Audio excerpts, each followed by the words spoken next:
Bapak Ibu guru hebat, salam guru penggerak, bergerak, tergerak, dan menggerakkan. Perkenalkan, nama saya Seprinalia Manik. Saya berasal dari SMA Negeri 1 Tanjung Morawa, Kabupaten Deli Serdang, Provinsi Sumatera Utara. Saya adalah calon guru penggerak angkatan ke-7 dengan fasilitator Ibu Ila Royanti SPDI dan praktik pengajar Ibu Rehmalem Ginting. Pada video kali ini adalah praktek penerapan segitiga restitusi untuk menyelesaikan permasalahan siswa di sekolah saya. Sebagai informasi, segitiga restitusi adalah suatu proses dialog yang dijalankan oleh guru atau orang tua agar dapat menghasilkan murid yang mandiri dan bertanggung jawab. Terdapat 3 tahapan segitiga restitusi, yaitu yang pertama, menstabilkan identitas, yang kedua, validasi tindakan yang salah, dan yang ketiga, menanyakan keyakinan. Pada tahap menstabilkan identitas, berdasarkan prinsip membuat kesalahan adalah bagian dari proses pembelajaran yang nantinya akan bergeser identitas gagal ke identitas sukses. Selanjutnya, tahap validasi tindakan yang salah dilakukan berdasarkan prinsip setiap perilaku berupaya memenuhi suatu kebutuhan tertentu. Guru akan bergeser dari pemikiran stimulus respon menjadi proaktif, sehingga dengan mengenali dan mengakui kebutuhan murid akan memperbaiki hubungan antara murid dengan guru. Tahap yang terakhir adalah menanyakan keyakinan. Pada tahap ini, murid akan diberi pertanyaan-pertanyaan bermakna untuk memunculkan motivasi secara intrinsik, sehingga mampu mengaitkan keyakinannya dengan tindakan. Kasus pertama, Dila marah dan tidak terima tugas dan pekerjaan rumah selalu dicontek oleh Franz. Lalu Dila marah-marah dan tidak dapat menahan emosinya, lalu terjadi pertengkaran di dalam kelas. Berikut adalah skenario penyelesaian masalah menggunakan segitiga restitusi. Dita, tadi saya dengar dari temanmu sekretaris kelas, kamu berantem ya sama kamu? Iya Bu, habisnya Bang sering sih.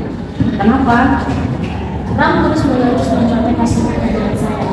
Bukan hanya sudah sekolah, PR juga sudah mencontek. Oh gitu. Jadi apa yang sudah kamu perbuat? Saya marah-marah di kamu. Saya maki-maki tanpa saya sadari. Saya mengubah meja perangkat.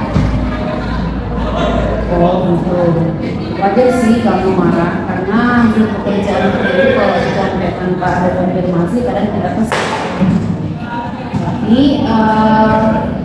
apakah perbuatan kita itu dicontek oleh si Franz?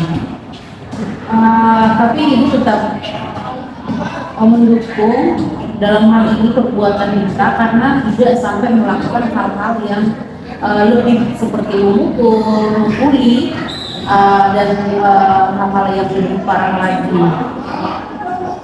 Jadi udah berapa lama si Franz melakukan hal ini? Bang tentang tersebut sudah saat mulai pelajaran SMP 1. Berarti sudah sering. Jadi dengan marah-marah dan menggebrak meja, apakah sesuai dengan keyakinan kelas kita? Tidak Bu. Jadi keyakinan kelas kita yang mana yang kita langgar? Menghormati antar teman. Menghormati, saling menghormati ya. Apakah kita sadari perbuatan kita ini adalah sesuatu yang salah karena sudah melanggar keyakinan kelas kita? Sudah sadar ya. Nah, yang menjadi pertanyaan, apa yang perlu kita perbaiki dari masalah ini sehingga keyakinan kelas itu bisa berjalan sesuai dengan kesepakatan bersama. Jika ada yang menurut lagi kepada kita, saya akan melaporkannya kepada guru mata pelajaran atau wali kelas. Harus melapor ya, jadi tidak sampai marah-marah dan menggebrak media atau sampai berantem ya. Sekarang yang jadi pertanyaan ibu yang selanjutnya, apakah Dita bersedia untuk memperbaiki situasi ini supaya tidak ada keributan lagi di kelas antara Dita dan Pram? Bersedia. Oke.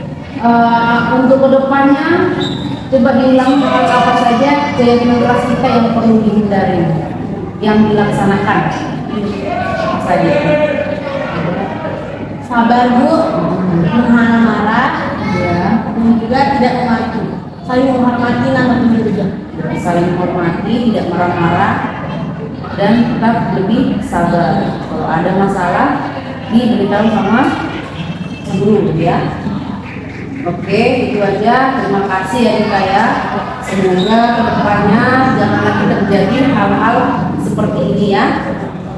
Assalamualaikum warahmatullahi wabarakatuh. Nama saya Dita Ramadhani, saya dari kelas 11 IPA 2. Saya senang sekali dapat diajak berdiskusi dengan ibu guru untuk dapat mengendalikan diri saya dari amarah karena perilaku teman sekelas saya. Saya harus lebih sabar lagi dan dapat menghormati teman-teman. Terima kasih. Kasus kedua, Yolanda sering terlambat sehingga banyak pelajaran di les pertama tertinggal. Berikut adalah skenario penyelesaian masalah menggunakan segitiga restitusi. Dari tiket, kamu sering terlambat ya? Iya. Menurut sepengetahuanmu sudah berapa kali terlambat dalam satu semester ini? 4 kali. Sudah 4 kali ya. Apa yang menyebabkan Yolanda itu terlambat? Tidur kemalaman sedikit. Tidur kemalaman. Tidur kemalaman itu karena mengerjakan apa? Main HP. Main HP, nonton TikTok. Jadi menurut Yolanda pelanggaran apa atau kesepakatan kelas apa yang sudah Yolanda langgar? Disiplin. Memang semua manusia pernah berbuat salah, tapi kita harus mau merubah kesalahan tersebut. Nah, disiplin ini perlukah diperbaiki Yolanda? Perlu. Apa manfaat disiplin bagi kehidupan sehari-hari Yolanda? Biar kita bisa menghargai waktu, terus disiplin juga mengajarkan kita untuk kedepannya bisa Lebih baik. Supaya lebih baik ya. Jadi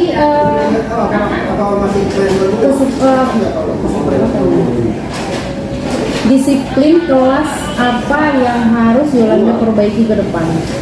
untuk tidak datang terlambat. Untuk tidak datang terlambat dan memperbaiki kesalahan. Minta maaf ya Bu, sering terlambat dan sudah tidak disiplin. Saya mau berubah untuk tidak bergadang lagi biar ke sekolah juga tidak terlambat. Dengan kamu minta maaf itu adalah suatu yang perlu diapresiasi karena meminta maaf itu adalah perbuatan yang baik. Jadi jangan diulangi lagi ya.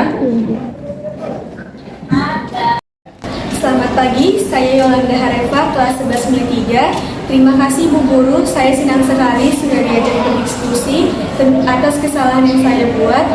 Saya sudah menemukan solusi yang harus saya lakukan untuk tidak mengulangi kesalahan saya lagi. Terima kasih Bu. Demikian video ini, semoga bermanfaat.